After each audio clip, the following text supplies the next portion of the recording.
sedikit saya akan tambahkan hal yang perlu kita ingat ketika kita mau berbicara. Jadi ojo dibanding-bandingke, itu memang dibanding-bandingkan tidak enak ya. Seringkali sebelum kita berbicara untuk membandingkan pasangan kita dengan yang lain, coba kita renungkan, kita pikir apakah kita juga senang ketika pasangan kita membandingkan kita dengan orang lain, diri kita dengan orang lain. Pasti kita kan juga nggak senang. Jadi jangan lakukan apa yang kita tidak senangi kepada pasangan kita. Misalnya ya seperti itu. Kalau kita tidak senang dibanding-bandingkan, jangan kita membanding-bandingkan. Tapi seringkali itu spontan ya, spontan. Tapi itu bisa dilatih. Itu bisa dilatih ya. Kadang-kadang mungkin pertama-pertama gitu otomatis keluar aja, lihat apa gitu, keluar spontan gitu ya, nggak kepikir. Tapi belajar untuk setiap kita, sebelum kita mengatakan sesuatu, coba kita pikirkan baik nggak ini buat pasangan kita atau buat hubungan suami istri. Karena kita membangun rumah tangga itu membangun sebuah bangunan yang selama-lamanya. Jadi jangan kita merusakkan bangunan yang sedang kita bangun dengan ucapan kita sendiri, dengan perlakuan kita sendiri. Tapi belajar kita membangun dengan hal-hal yang baik. Jadi ya dalam hari ini adalah jangan membanding-bandingkan. Nah, sebelum kita berbicara untuk membandingkan, pikirkan dulu gitu.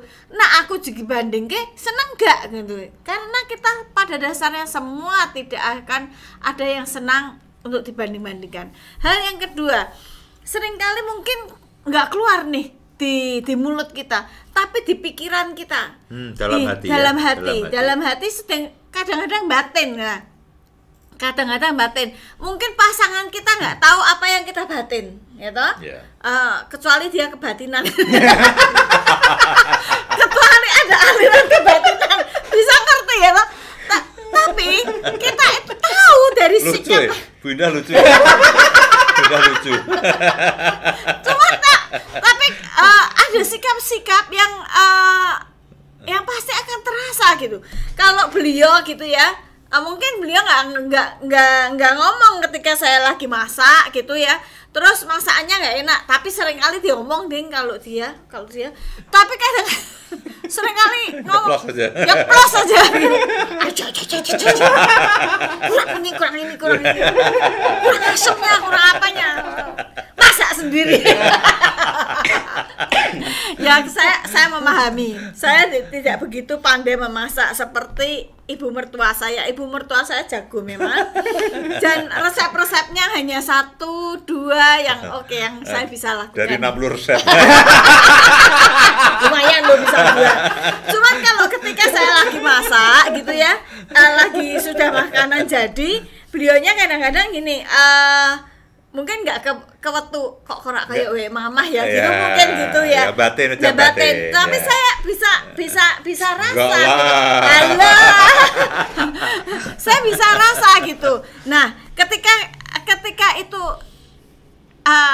ya setiap orang kan punya insting ya. Saya bilang jangan kebatinan dah, insting lah. Nah, kadang-kadang ketika kita memikirkan di dalam hati kita itu aja ada insting dari pasangan kita mengerti, dari belajar untuk kita baik diucapkan itu nggak baik, tapi di pikiran itu juga tidak baik. Kenapa di pikiran tidak baik? Itu akan memblokade hubungan kita dengan pasangan kita. Ketika kita memikirkan membandingkan dengan orang lain, ada sesuatu garis gitu, ada sesuatu jarak atau ini yang nggak terasa secara nggak sadar ada benteng ya, ada gitu ya. Betul.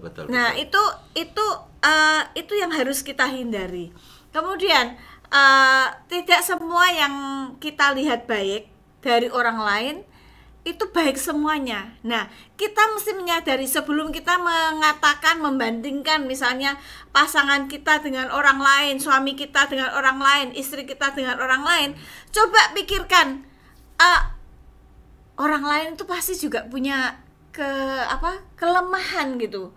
walaupun yang mungkin kita nggak ngerti, yang kita lihat ya hanya kelebihannya saja. Tapi ketika dengan pasangan kita yang kita lihat bisa-bisa jeleknya tok, terus kekurangannya terus, karena apa? Karena itu di samping kita. Nah, kita mesti sadar bahwa orang lain juga punya keburukan yang kita nggak ngerti. Jadi jangan kebiasaan kita lihat yang baik. Ini ya gentleman, waduh, kok suamiku enggak gitu ya, enggak, jangan. Itu gentleman yang kita lihat, tapi di rumah tangganya belum tentu gitu ya, belum tentu. Banyak orang yang katakan, Bu, itu suami saya kalau di kantor kelihatannya gagah perkasa, kelihatannya bisa mengatasi semuanya, tapi di rumah Bu ganti lampu aja nggak bisa. Nah, itu kan kita nggak lihat gitu ya, tapi istrinya, pasangannya lihat. Nah, jangan kita selalu lihat yang bagus terus, ya harusnya istriku seperti itu, harusnya suamiku seperti, jangan gitu. Belajar kita melihat jangan yang baik terus kita spontan kita seperti itu, katakan, Mbok kamu tuh seperti itu mah, Mbok kamu tuh seperti itu Pak, enggak, jangan. Tapi coba belajar kita sebaliknya, lihatlah kelebihan dari pasangan kita, jangan kelebihan orang lain terus. Karena orang lain yang kita lihat kelebihannya, dia ada kekurangan yang kita nggak tahu. Tapi ketika kita dengan pasangan kita lihat akan kekurangannya kan seringkali, betul nggak? Iya. Mbak, kamu seringnya lihat Mbak Mira kekurangannya atau Pak Arto? Kelebihannya Mira. Jadi belajar melihat kelebihannya, gitu ya Pak? Ya, semoga begitu.